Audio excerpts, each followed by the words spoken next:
The first warning sign appeared in a voice recording recovered from a missing foster child's bedroom. A young boy can be heard whispering beneath his blanket late at night. At first, his voice sounds calm. Then he suddenly says something investigators would later describe as deeply disturbing. "She told me my old name is trying to come back." A second later, another voice quietly responds somewhere inside the room. "You must not answer it." The recording ends immediately. 3 weeks later, the child officially disappeared. No signs of forced entry, but investigators eventually discovered the family caring for him belonged to a private religious support organization operating across multiple states, an organization known internally as the Foster Home Group. Publicly, the network appeared harmless. Online parenting seminars, support meetings, trauma recovery discussions, religious mentorship programs. Most foster agencies initially viewed the group positively. Families involved with the organization consistently passed inspections. Homes appeared clean. Children seemed obedient. Nothing visibly alarming stood out, but former social workers later described a pattern that slowly became impossible to ignore. Children placed inside group-affiliated homes often became emotionally withdrawn within months. Some stopped using their birth names entirely. Others developed unusual speaking habits, and several reportedly repeated identical phrases despite living in completely different households. The first major investigation began after social worker Naomi Vance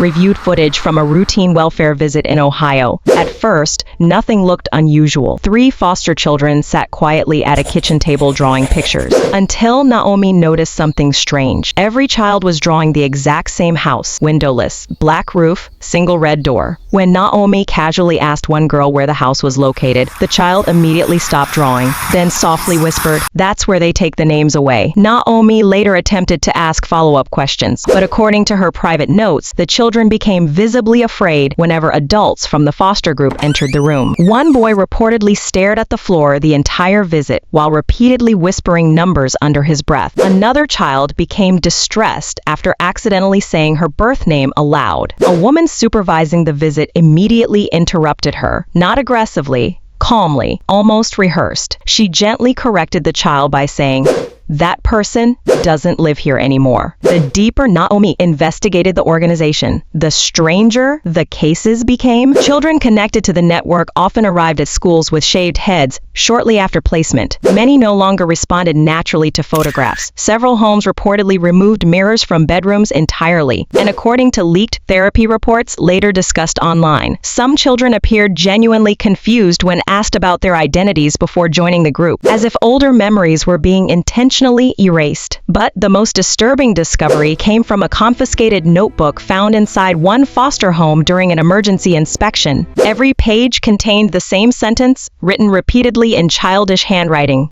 "Families are chosen after the old self disappears." Naomi Vance initially believed the organization was simply an extreme religious community. But after interviewing former members privately, she realized something much darker might be happening. Several adults who grew up inside group-affiliated homes described fragmented childhood memories. Some could not remember their original birthdays. Others claimed they had been assigned entirely new names after joining certain foster families. One former member admitted she still became anxious whenever hearing her birth name spoken aloud, because children inside the organization were reportedly taught something terrifying, that their previous identity was dangerous. According to witness testimony later submitted anonymously online, children underwent nightly cleansing sessions designed to emotionally disconnect them from their past. Bedrooms were kept unnaturally empty. Personal belongings were limited. Photographs from before placement reportedly disappeared,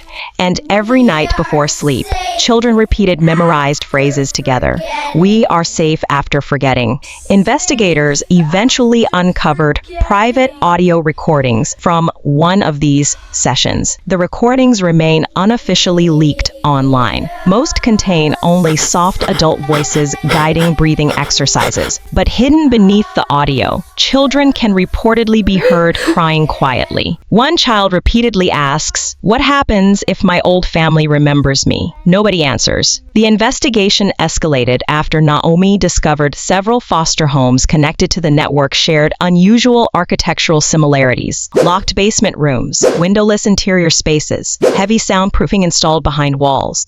Most homeowners claimed the renovations were unrelated, but during a welfare inspection in Missouri, Naomi reportedly found something deeply unsettling hidden inside one basement. Rows of labeled storage boxes. Each box contained personal belongings from foster children, shoes, drawings, birthday cards, family photographs, and attached to every box was a handwritten label, a child's original birth name, crossed out in black ink. That same night, Naomi received an anonymous phone call. The caller never identified themselves. The voice sounded calm, almost sympathetic. The caller simply said, "You're making them remember." Then the line disconnected. Over the following weeks, Naomi reportedly noticed people watching her home, vehicles parked outside for hours, unknown individuals sitting inside churches during her public presentations. One evening, she returned home to discover her front porch covered in children's drawings. Every drawing showed the same windowless house, and standing beside the red door in every picture was Naomi herself, smiling. The deeper Naomi pushed into the investigation, the more unstable the foster network became. Several affiliated homes suddenly withdrew children from schools. Families stopped attending inspections. Phone numbers disconnected overnight. And according to internal agency communications later leaked online, at least 4 foster children connected to the organization vanished within a 2-month period. Officially, most were classified as relocation disputes or administrative errors. But privately, investigators began suspecting coordinated concealment. Then, Naomi found the recordings, hidden inside a locked filing cabinet recovered during a property seizure in Indiana.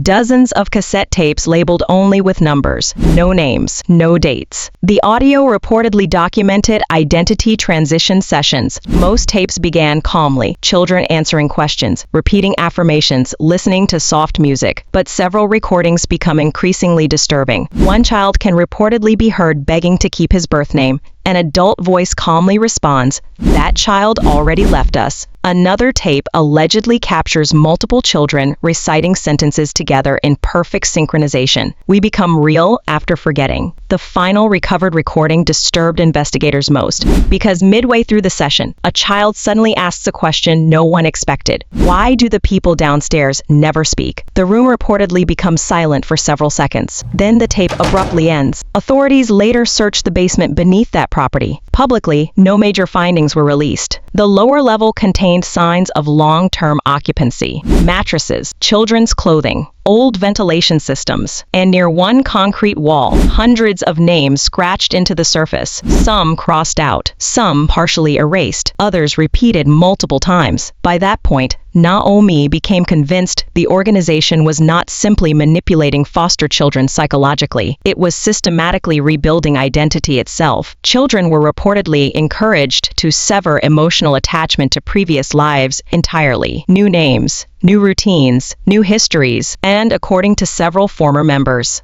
the final stage of the process involved relocation into isolated group communities where contact with the outside world became almost impossible. Then, Naomi disappeared. Her car was discovered abandoned beside a rural highway 2 counties away from her home. Inside the vehicle, investigators found her phone still recording audio. The final 30 seconds remained deeply unsettling. Heavy breathing, car door opening, footsteps approaching. Then Naomi quietly whispers, "There are children in the house." A second later, another voice softly replies, "They aren't children anymore." After Naomi Vance disappeared, the official investigation into the foster home group reportedly slowed almost immediately. Several connected properties were abandoned before search warrants could be executed. Records vanished. Entire foster families appeared to relocate without notice. Some investigators privately believed members inside state systems may have been protecting the organization for years. Nearly 8 months later, a teenager entered a police station in Colorado, claiming he had escaped from a rural community connected to the group. At first, officers reportedly assumed he was suffering from trauma-related confusion, because when asked his name, the boy hesitated for almost 30 seconds, then quietly responded,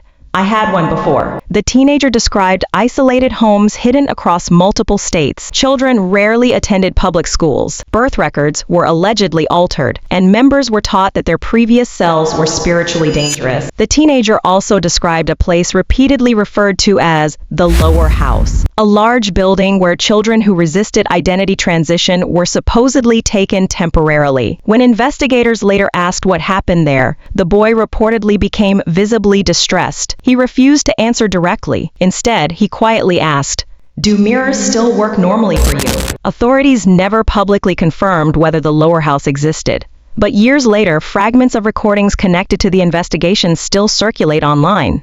Most are low quality, distorted children's voices, nighttime prayer sessions, whispered counting exercises.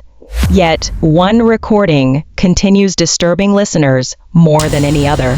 Because near the end of the audio, a child suddenly begins crying uncontrollably. An adult voice calmly asks, "What's wrong?" The child responds, "I remembered my real mother." The room immediately falls silent. Then, several unseen adults begin whispering softly in the background, not angry, almost afraid.